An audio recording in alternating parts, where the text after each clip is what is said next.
अस्सलाम वालेकुम स्टूडेंट्स, कैसे हैं आप सब। उम्मीद करती हूँ आप लोग बिल्कुल ठीक होंगे। और आजकल तो मौसम भी कुछ अच्छा हो रहा है, तो आप लोग एंजॉय कर रहे होंगे साथ साथ बारिशों को। चलें जी, वीडियो थोड़ी सी लेट हो गई, उसके लिए थोड़ी सी माजरत। और हम अपना टाइम ज़ाया किए बगैर आगे पढ़ते हैं, ताकि जल्दी जल्दी से बुक्स बंद करके फिर हम बाकी टाइम जो है वो फैमिली को दें और खेलें, इंजॉय करें। चलें जी, डिस्टेंस ट्रेवल हम लोगों ने ग्राफ्स पढ़ लिए थे। अगर किसी को ग्राफ्स की समझ नहीं है और उसने अभी तक वो लेक्चर नहीं लिया, तो प्लेलिस्ट में आपको ग्राफ्स वाला टॉपिक मिल जाएगा, आप लोग वहाँ से वो प्रिपेयर कर लीजिएगा। नेक्स्ट हमने पढ़ना है distance travelled by moving object. Distance क्या होता है? डिस्टेंस हमारे पास हम डिनोट करते हैं या एस से डिनोट कर देते हैं, बाज़ औक़ात हम उसको डी से भी डिनोट कर देते हैं। वो हमारी मर्ज़ी है कि हम उसको एस से डिनोट करें या हम उसको डी से डिनोट करें। अब हमारे पास क्या है, एक स्पीड टाइम ग्राफ जिसमें स्पीड क्या है v और टाइम क्या है t। टाइम हमने देखा था ग्राफ्स वाले टॉपिक में कि टाइम एक इंडिपेंडेंट वेरिएबल है, तो ये होगा एक्स एक्सिस पे और v होगा वाई एक्सिस पे। ग्राफ उसके अंदर area represents the distance travelled by the object. हमारे पास डिस्टेंस होता है वी टी, तो वी टी ग्राफ का जो एरिया होगा वो हमें क्या देगा, डिस्टेंस देगा। If the motion is uniform, then the area can be calculated using appropriate formula for geometrical shapes represented by the graph. अगर हमारे पास जो मोशन है वो यूनिफॉर्म रहेगी, तो एरिया कोई भी फॉर्मूला लगा के हम लोग फाइंड कर सकते हैं। जैसे अगर हम देखें तो हमारे पास लेट्स सपोज एक ये ग्राफ था, इसमें मेरे पास यहाँ तक स्पीड मेरी स्टार्टिंग में ही इतनी थी, लेट्स सपोज 20 थी। ये यूनिफॉर्म मोशन होता रहा और यहाँ पर जाके ख़त्म हो गया। ये मेरे पास टाइम था 10। तो मेरे पास डिस्टेंस कवर्ड इसमें क्या होगा, इस रेक्टेंगल का। देखिए अगर आप लोग इस शेप को देखें,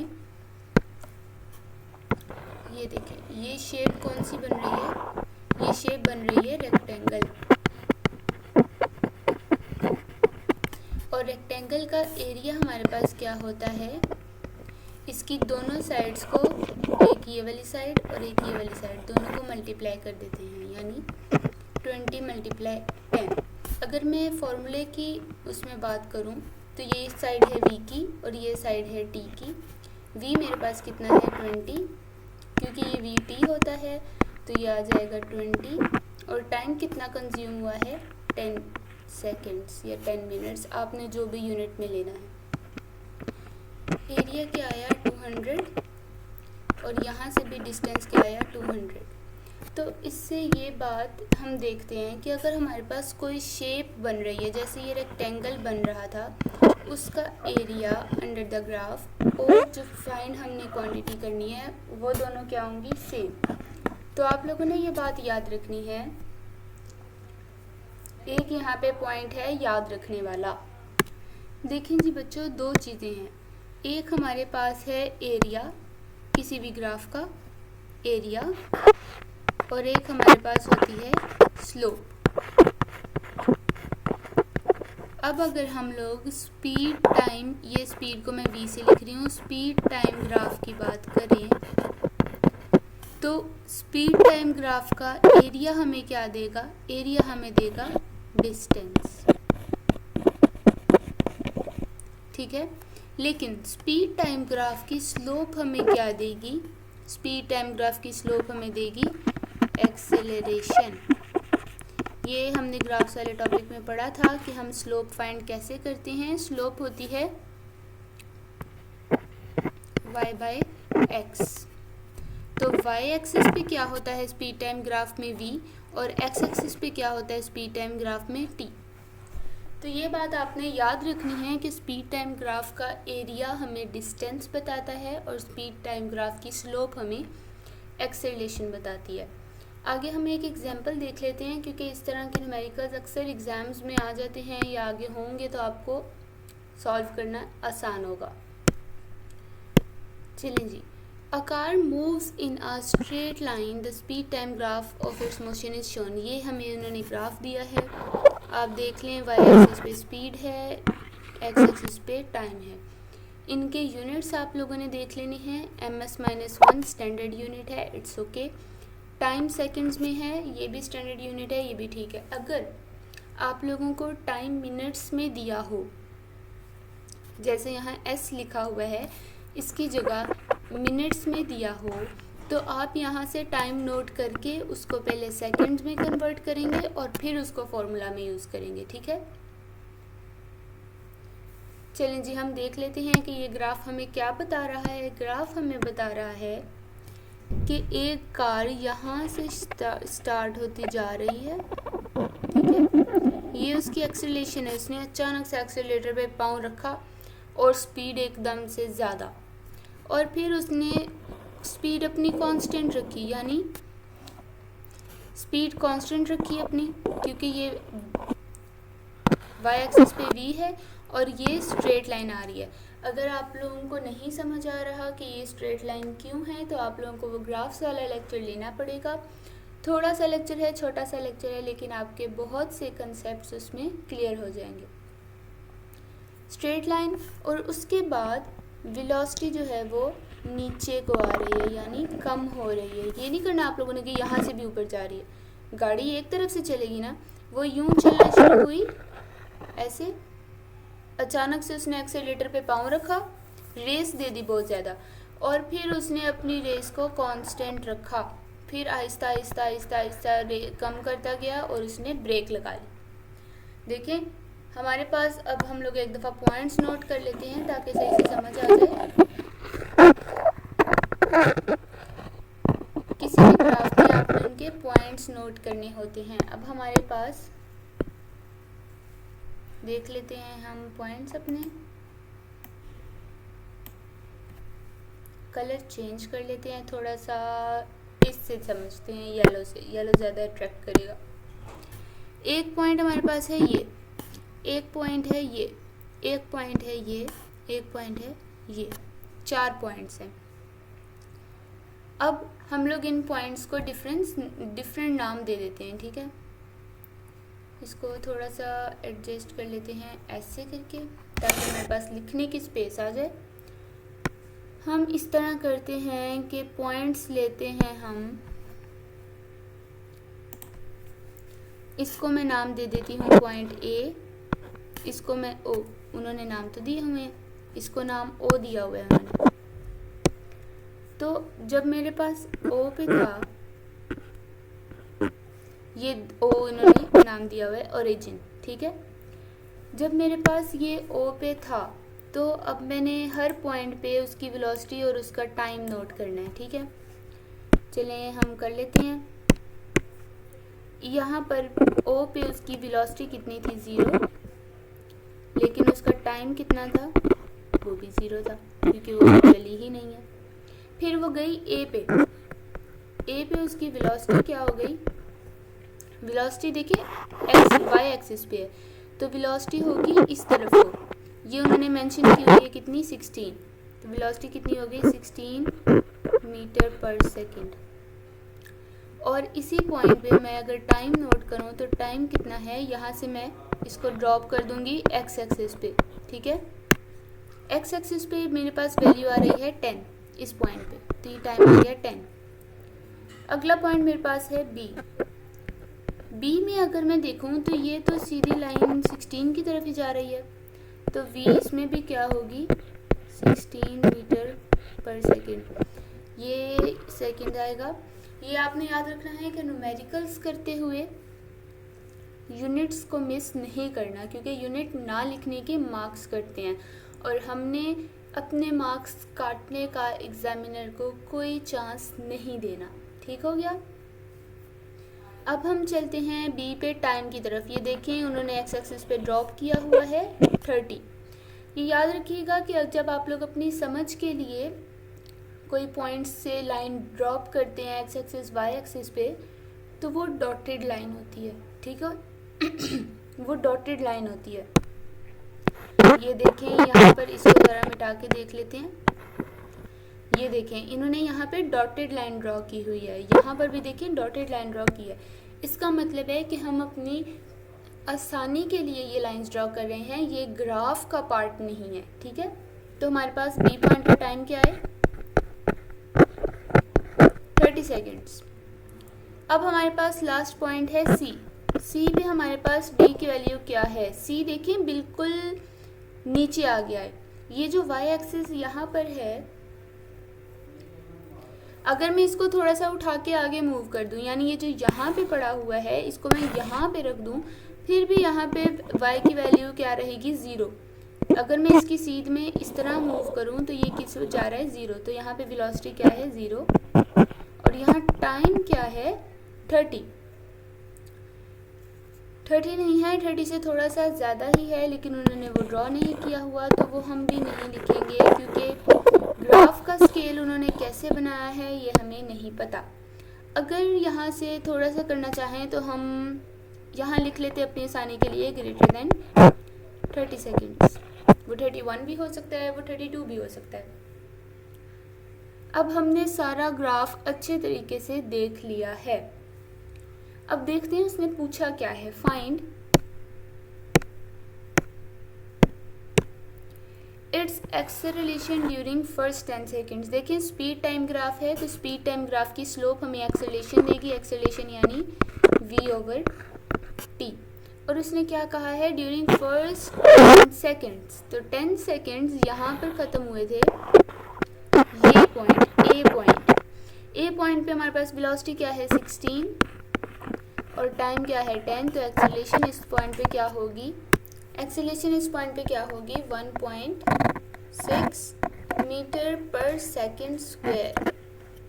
ठीक है, आंसर वेरीफाई कर लेते हैं ताकि कोई ये देखे जी 1.6 किया क्या है उन्होंने।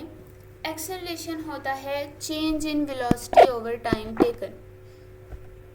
हम लोगों ने डायरेक्ट ग्राफ की टर्म्स में पॉइंट्स बना के देखा था तो वो भी ठीक है, लेकिन चेंज इन वेलोसिटी यानी फाइनल वेलोसिटी और इनिशियल वेलोसिटी, फाइनल 10 सेकेंड्स के बाद वो 16 ही हुई थी। ये हमने जब पॉइंट देखा था, ये देखें ये 16 हुई थी ये पॉइंट पे, लेकिन वो स्टार्ट कहाँ से हुई थी 0 से, जो उसकी इनिशियल वेलोसिटी है। तो इस तरह से चेंज फाइंड किया, डिवाइडेड बाय 10 किया, तो हमारे पास आंसर सेम रहा।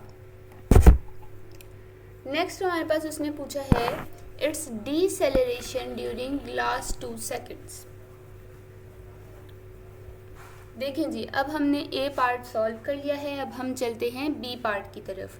बी पार्ट में उसने कहा है डीसेलेरेशन फाइंड करें। ज़रा सा इसको हम साफ कर लेते हैं ताकि हमें समझ आ जाए। अब हमने ग्राफ दोबारा से देखना है।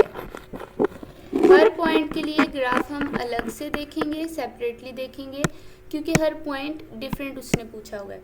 डीसेलेरेशन क्या होती है, लास्ट टाइम हमने पढ़ा था जब हम एक्सेलरेशन पढ़ रहे थे कि जब एक्सेलरेशन, जब स्पीड ज़्यादा होगी, चेंज इन वेलोसिटी ज़्यादा होगा तो एक्सेलरेशन होगी, लेकिन जब चेंज इन वेलोसिटी कम होता जाएगा, जैसे जैसे हम स्पीड कम करके ब्रेक लगाने पे आएंगे, उसको हम डीसेलेरेशन कहते हैं।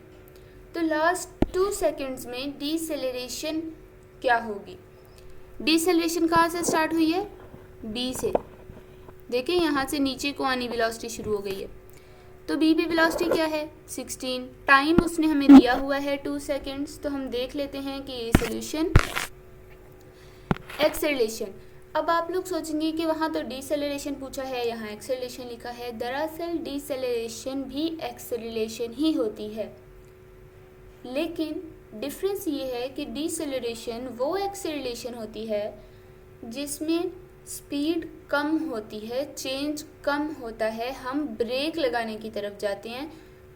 देखें जब हम ब्रेक लगाते हैं, अक्सर हम लोग बाइक भी चला रहे हों, तो जब ब्रेक लगाते हैं तो वो फोर्स पीछे की तरफ लगती है। हम आगे की तरफ जा रहे हैं लेकिन जब ब्रेक लगाएंगे तो वो फोर्स पीछे की तरफ लगेगी, डायरेक्शन ऑपोजिट होगी।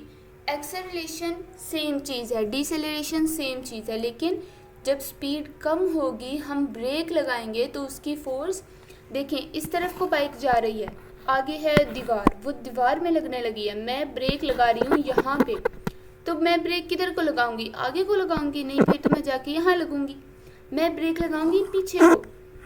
तो जहाँ पे डायरेक्शंस जो हैं वो ऑपोजिट हो जाती हैं वहाँ पर आ जाता है नेगेटिव साइन। तो आपने ये ख्याल रखना है कि जहाँ डिसेलरेशन होगी वहाँ नेगेटिव साइन आएगा। आप लोगों ने उससे परेशान नहीं होना। वो नेगेटिव साइन जो है वो दरअसल क्या बता रहा होता है कि इसकी जो डायरेक्शन है वो ऑपोजिट है एक्सेलरेशन से। तो स्पीड 0 से 60 फाइनल माइनस इनिशियल, फाइनल 0 कैसे हुई, ये देखिए यहाँ पर आके यहाँ पर गिर गई, ब्रेक लग गई, वेलोसिटी 0 हो गई, ठीक है, पॉइंट सी, वेलोसिटी 0, तो फाइनल क्या हुई 0, इनिशियल जहाँ से ब्रेक लगानी शुरू की थी यानी 16, तो ये डिफरेंस क्या आया, फाइनल माइनस इनिशियल, और नीचे क्या आया, टाइम 2 सेकेंड्स जो उसने हमें दिया हुआ था। अब ये हमारे पास आंसर जो है वो तो आ गया -8 मीटर पर सेकेंड स्क्वायर। ये हमें क्या बताता है कि नेगेटिव साइन शो करता है, नेगेटिव साइन शोज डिसेलरेशन, ठीक है, या हम इसको ये भी कह सकते हैं डायरेक्शन जो है इसकी वो क्या है, ऑपोजिट है, ठीक है। ये इसके दो मतलब लिखे जा सकते हैं। अब हमारे पास थर्ड पॉइंट उसने क्या पूछा है देख लेते हैं, टोटल डिस्टेंस ट्रेवल्ड। हम अभी पढ़ के आए हैं कि स्पीड टाइम ग्राफ का एरिया हमें डिस्टेंस बताता है। अब हमने कहा था कि अगर वो कोई शेप बनती है तो हम डायरेक्ट शेप का फॉर्मूला लगा सकते हैं, लेकिन अब ये देखें इसका टोटल एरिया बनता है ये सारा, ये देखें ये सारा एरिया इसका टोटल एरिया बनता है जो इस शेप के अंदर अंदर आ रहा है, लेकिन ये कोई शेप तो नहीं बन रही, हमने ऐसी कोई शेप नहीं देखी। तो हम क्या करते हैं अपनी आसानी के लिए, हम इसको 2-3 हिस्सों में ये एक ट्राइंगल हमें नज़र आ रहा है, फिर हमें ये एक स्क्वायर नज़र आ रहा है, फिर हमें ये एक ट्राइंगल नज़र आ रहा है। हम इसको 3 शेप्स का अलग अलग एरिया फाइंड करेंगे। हम इसको अलग अलग से ड्रॉ कर लेते हैं ताकि हमारे पास समझने में आसानी हो। ये हमारे पास एक ट्राइंगल बन रहा है, ठीक है, ये ट्राइंगल, एक हमारे पास ये ट्रायंगल बन रहा है, ये ट्रायंगल, और फिर हमारे पास सेंटर में क्या बच रहा है, सेंटर में हमारे पास ये स्क्वायर बच रहा है। अब हमें ट्रायंगल और स्क्वायर के फॉर्मूलाज तो आते हैं, तो हम इन तीनों को फाइंड करके उसको निकाल सकते हैं। उसके अलावा मैंने भी जो पहली दफ़ा पढ़ा था, मैंने ट्रेपीजियम का नाम तभी सुना था, उसमें हमारे पास ट्रेपीजियम शेप होती है कुछ इस तरह की, जिसमें अगर इस तरह की भी हो सकती है, जिसमें 2 साइड्स इस तरह बनती हैं स्ट्रेट लाइन की, और एक साइड हमारे पास इंक्लाइंड हुई है, हमारे पास ट्रेपीजियम शेप है। आप इंटरनेट से और भी सर्च कर सकते हैं, इसकी और भी तरह की ट्रेपीजियम शेप्स बनती होंगी। 2 तरीके हैं इस टोटल डिस्टेंस को सॉल्व करने के। एक मैंने आपको समझा दिया है कि इन 2 ट्रायंगल्स के फाइंड करें, स्क्वायर का फाइंड करें और फिर इन तीनों को सम कर दें। दूसरा तरीका जो आसान है अगर आप लोग कर लें, जैसे हम रेक्टेंगल के एरिया का फॉर्मूला याद करते हैं, इसी तरह ट्रेपीजियम के एरिया का फॉर्मूला ये है, ठीक है, 1/2 सम ऑफ पैरेलल साइड्स। देखिए वो हमारे ग्राफ में ये शेप बन रही है, ये हैं इसकी पैरेलल साइड्स, कौन सी, ये वाली, ये देखिए हमारे पास जो ये 2 लाइन्स है ना, ये नहीं है, ये हमने अपनी आसानी के लिए लगाया था, एक ये पैरेलल लाइन है और ये पैरेलल लाइन है। पैरेलल लाइंस कौन सी होती हैं? जो सेम डायरेक्शन में होती हैं, जो आपस में कभी मिलती नहीं है, वो ये हो सकती हैं, वो ये हो सकती हैं। ठीक है, तो ये हमारे पास क्या है? Parallel lines. ये देख लेते हैं हम कितनी है, और हाइट देखनी है हमने। हाइट यानी इस पॉइंट से ये 0 से ऊपर तक का डिस्टेंस। ठीक है, चलें जी, हम अपना ग्राफ साफ कर लेते हैं। अब देखते हैं कि हम पैरेलल लाइंस किस तरह निकालेंगे। ये वाली लाइन तो जी यहाँ से लेके यहाँ तक पूरी है। ठीक है, उसके बाद ये वाली लाइन किस तरह से आएगी? ये हमारे पास उसने मेंशन की हुई है कितनी? 18। तो अब हमारे पास हम देख लेते हैं, ये देखें 18 और नीचे वाली लाइन 30 जो उन्होंने मेंशन की हुई थी। इसको हम प्लस कर लेंगे, सम ऑफ पैरेलल साइड्स, इसको हमने प्लस कर दिया। हाइट कैसे पता लगेगी? ये देखें, ये ग्राफ यहाँ से शुरू होके यहाँ तक जा रहा है, तो यहाँ से इसकी हाइट वाई एक्सिस बताएगा कितनी है? 16 मल्टीप्लाई 16 कर देंगे, हमारे पास आंसर आ जाएगा 84। ये क्या है? डिस्टेंस कवर्ड हमने फाइंड कर लिया। एवरेज स्पीड क्या होती है? एवरेज स्पीड आप लोग को याद होगा कि जब हमने डिस्टेंस वाला फॉर्मूला पढ़ा था, जहाँ पे हमने उसका इंट्रो ही अभी पढ़ा था, तो हमने ये बात सीख ली थी कि S = VT में जो V आता है ये दरअसल एवरेज होता है। ठीक है, एवरेज स्पीड होती है ये। तो अगर हमने ये फाइंड करना है तो इसी फॉर्मूला में से क्या होगा? V एवरेज मेरे पास आ जाएगा S/T, total distance covered over time taken. Total distance कितना कवर हुआ? 384 जो हमने फाइंड किया था। और टाइम देखें ग्राफ में टोटल 30 सेकेंड्स लगा है, तो इसको हम डिवाइड करेंगे तो हमारे पास आ जाएगी एवरेज स्पीड। आज के लिए हमने इतना ही सीखना था, इसको आप लोग प्रैक्टिस करें। अगर आपको कोई पॉइंट अभी भी क्लियर नहीं हुआ, आपने सारे पिछले लेक्चर्स जहां हमने डिस्टेंस, एक्सेलरेशन, वेलोसिटी पढ़ ली थी, ग्राफ्स पढ़ लिए थे, वो लिए हैं आपने, और फिर भी आपको इसमें कुछ क्लियर नहीं हुआ तो आप लोग मुझसे पूछ सकते हैं। मैं पूरी कोशिश करूँगी कि आप लोगों के जो डाउट्स हैं वो क्लियर कर दूँ, क्योंकि याद रखिएगा बच्चों कि ये आप लोगों की हैं बेसिक्स। आगे आप फर्स्ट ईयर सेकेंड ईयर में जब मूव करेंगे तो सबसे इम्पोर्टेंट टॉपिक जो है वो ग्राफ्स का मिलेगा आपको फिज़िक्स में। 9 से रिलेटेड फर्स्ट ईयर होती है, और अगर आप लोगों की बेस स्ट्रॉन्ग होगी, आप लोगों के कंसेप्ट स्ट्रॉन्ग होंगे, तो इंशाल्लाह आप लोगों को आगे मुश्किल नहीं होगी। जैसे हमारे बड़े अक्सर टीचर्स या घर वाले कहते हैं, अभी पढ़ लो बेटा, बाद में आसानी है। वो इस सेंस में आप ले सकते हैं कि अभी अपने कंसेप्ट आप लोग स्ट्रॉन्ग कर लें, फिर बाद में आसानी है। ठीक है, अगर आप लोगों के कंसेप्ट सब स्ट्रॉन्ग नहीं होंगे तो बाद में बेटे बहुत मुश्किल है, वाकई बहुत मुश्किल है। तो कोशिश करें कि आप लोग अपनी स्टडीज़ को भी प्रॉपर टाइम दें। कोई ज़्यादा टाइम नहीं देना, बहुत ज़्यादा हार्ड वर्क नहीं करना। हमने हार्ड वर्क करना है लेकिन स्मार्ट वर्क के साथ।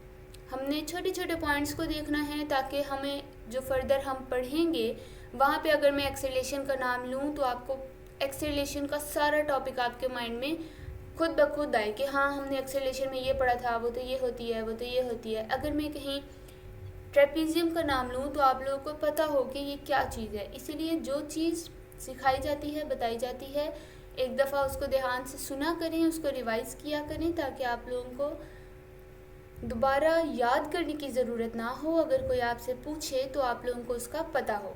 ख्याल रखिएगा अपना, लाइक और सब्सक्राइब ज़रूर कर दीजिएगा ताकि नेक्स्ट वीडियो आप लोग टाइम से देख सकें। ख्याल रखिएगा, दुआ में याद रखिएगा। अल्लाह हाफ़िज़।